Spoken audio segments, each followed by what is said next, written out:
Year 7 greetings and welcome to your Monday lesson. I'm delighted that the technology is being much more cooperative this week. I have much more energy and I'm thrilled to be taking you through scenes 3 and 4 of Macbeth today.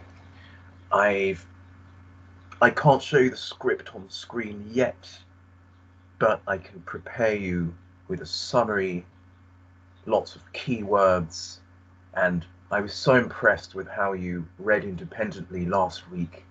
I have every confidence that you'll be able to take the scripts that the attachments your teachers are going to send you, perhaps have sent you, and and understand these two scenes and answer four simple questions I have to put to you a little later.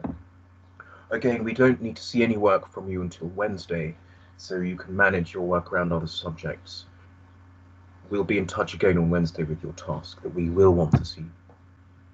So let's leap back to last term. Do you remember what an epic hero is?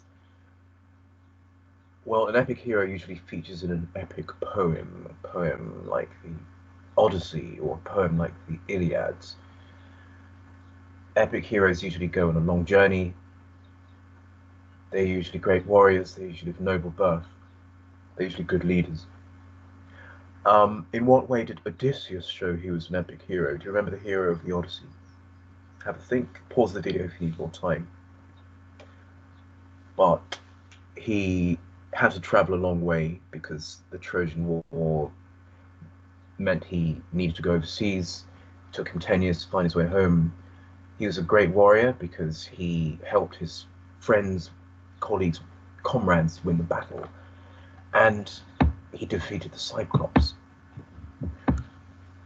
Today you need to know what a prophecy is because the witches tell Macbeth 3 prophecies. A prophecy is a prediction of what will happen in the future. You'd have heard of prophets, people who can foresee what's going to happen. All of these words derive from the Greek prophetia, meaning the gift of interpreting the will of the gods or the gift of knowing what's going to happen, what the gods want to happen in the future. With that in mind, what forms of prophecy do we use today in the modern world? Pause the video if you need more time. Well, think about the news. What's in the news, what's after the news? Political forecasts, sporting forecasts, the weather forecast, even horoscopes as well.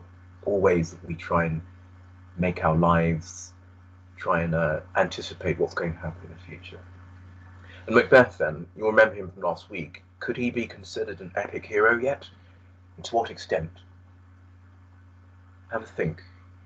Well, he lives and fights in Scotland, so he certainly doesn't travel terribly far, but he does show that he's a great warrior because today he's about to be promoted for his efforts. We're going to look at scene 3 and scene 4. If you don't know Roman numerals, here's an example. It's these 3 eyes mean it's 3. We don't use more than 3 eyes in a row, unless you're looking at a clock face actually. But V is 5. 1V means 5 minus 1, meaning 4. We're going to look at witches' prophecies today. Let's introduce you to some words.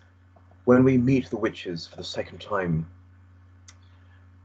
it's today, and they're telling a story that they became, well, they were so hungry one of them wanted to eat some chestnuts that a woman was eating, and the woman was having none of it and told the witches to aroint, which means go away. Ought is anything. Witches use old-fashioned language because it's a way of Shakespeare showing that these women are somehow outside of normal life. They're strange. They are perhaps they're considered foreign or outsiders. A bark is a boat. Boats are made of wood or tree bark. Finnel, Macbeth's father, penthouse, lid is an eyelid. Posters, well, the woman's husband, the witches tell about tell the story about the woman's husband who has to go to Turkey, and how the witches want to follow him to Turkey on a swift wind because they can control the wind, and cause all sorts of problems for the woman's husband, so that they're kept apart. They're going to manipulate the weather and create storms to keep his ship from returning safely. Remember, witches can cause harm to people, can control the weather, and can genuinely make mischief and misfortune in people's lives. Rumford Running is a pampered woman. Sennight is an old-fashioned way of saying 7 nights. The man's going to suffer misfortune for 7 nights, and the shipman's card. So despite using his compass, he isn't going to be able to travel home anytime soon to be reunited with his wife. Here is a summary I made earlier today on scene 3 and 4. Have a look, and I'll see you on the other side in a few minutes.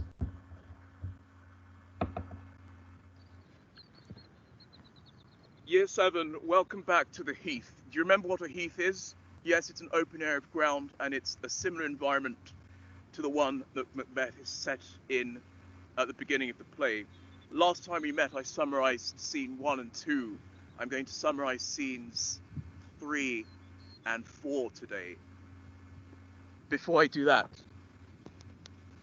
let's go back up to Scotland. Now, Macbeth is the lord, or the Thane, as it's called, of somewhere called Glamis.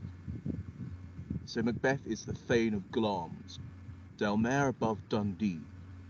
He actually lives at Inverness, which is slightly north, on the other side of the Cairngorms, northwest.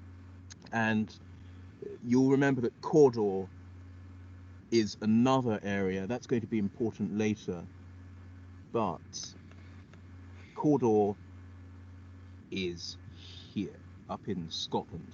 So Macbeth is the Thane of Glamis, but he's about to be promoted to become the Thane, or the Lord of Cawdor. Last time we met, I introduced you to 3 witches who said that they're going to treat life as if it's a game or a nursery rhyme, and they're going to toy and manipulate somebody called Macbeth when they meet him on the heath. Where are they? Well, they've probably gone to the heath right now. So let's go back to the battlefield and find out what's going on. So back to the battlefield. You'll remember that Malcolm reported that he had been taken hostage, and King Duncan was pleased to hear of a warrior called Macbeth. Now, Malcolm is also reporting today that there was a treasonous character called the Thane of Cawdor. So this is a Scotsman, but he's been taken prisoner because he betrayed Duncan's team. So, as a punishment, Duncan is going to have the Thane of Cawdor executed. But before then, he's going to ask that his title, Thane of Cawdor, which is an important lordship, is removed from him and given to a brave warrior that's recently distinguished himself, called Macbeth. So, let's remove the Thane of Cawdor's thistle. I believe this is a dandelion, but it's the nearest thing we could find to a thistle. And Duncan's going to carry that over to Macbeth shortly. But let's catch up with Macbeth and Banquo elsewhere on the battlefield. They're on their way home, in fact, Macbeth and Banquo, but they are about to meet 3 witches. As promised, here they are on the heath, and they're about to tell Macbeth 3 prophecies. The first one, that he's going to be promoted to the Thane of Cawdor. The second, that Macbeth is going to be king thereafter. They also tell Macbeth's friend Banquo that his sons are going to be the king after that. So Macbeth isn't going to be able to hand his throne to his own children. So King Duncan is later going to come and say thank you to Macbeth for distinguishing himself in battle. he's going to promote Macbeth to becoming Thane of Cawdor. That dignified ceremony. And then Macbeth is going to invite King Duncan up to Inverness Castle to say thank you. So, he doesn't seem to want the title. That is a summary of scenes 1 and 2 in which the witches promise Macbeth great fortune, and Macbeth is now promoted to Thane of Cawdor. Okay, when you first met the witches, they said fair is foul and foul is fair. Today, Macbeth is going to echo those lines. You'll notice that he says, so foul and fair a day I haven't seen in the past. He's commenting on the bad weather, Shakespeare introducing the sense of doom with some foggy, wet conditions, thundery conditions. But let's quickly look at this construction. Fair is foul and foul is fair. If you draw a line between fair and foul, you can see this pattern here creates an X. This rhetorical technique is called chiasmus. It's a way of reversing. It's a way of reading a line and then reversing it, simply for style. Shakespeare uses it a lot. If you're interested, this technique is called chiasmus. I won't dwell on it because you may not be interested. But let's look at scene 2 now. Scene 4, sorry. We'll need some keywords. Those in commission mean men asked to perform the execution. Duncan asks whether the Thane of Cawdor has been killed. He asks that of Malcolm earlier on. My liege means your highness or my lord, and Malcolm goes on to saying the Thane of Cawdor admitted to his treason, but had a strange calmness about him before the execution, as if he was a man used to dying. So he faced the sword with calm and poise. So studied in death, he behaves as if he is used to dying, and as if life was a trifle or of little value. Now Duncan goes on to say a very poignant or a very important phrase. He says it isn't possible, there's no art to tell a man's thoughts. So it isn't possible, there's no art to tell a man's mind's construction by his face. So it isn't possible to tell a man's thoughts by what he's thinking. Macbeth later on becomes very deceitful. Although he's noble now and honest now, he becomes dishonest.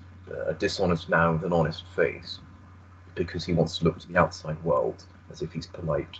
Now, Duncan goes on to talking about establishing our estate, or making sure the kingdom continues with the prince, by converting Malcolm to the Prince of Cumberland, which means the heir to the throne. So Duncan's going to promote Malcolm to a title, give Malcolm a title, the Prince of Cumberland. So not Macbeth. And Macbeth complains that he needs to leap over Malcolm. Remember that great chain of being, and how Macbeth sees Malcolm as a step over which I need to jump. Your tasks for today are to, 1, tell us what 3 things, or tell yourself what 3 things do the witches call Macbeth. So the 3 things are, hail Macbeth, something, then Thane of, they say hail Macbeth, which means hello Macbeth, you're the Thane of something now, Thane of something then, and then something thereafter. So that's the first question. What 3 things do the witches call Macbeth? Second question, what do the witches predict about Banquo? We touched on this in the summary. This is your the third question is what does Duncan feel about Macbeth at the moment? And the fourth task is to highlight any words or phrases that show Duncan's feelings So we only want you to do those 4 things today. I flashed your task for Wednesday, which is going to be creating a modern day version of the meeting between Macbeth and on that on Wednesday. So good luck with those 4 tasks, and we will speak to you soon.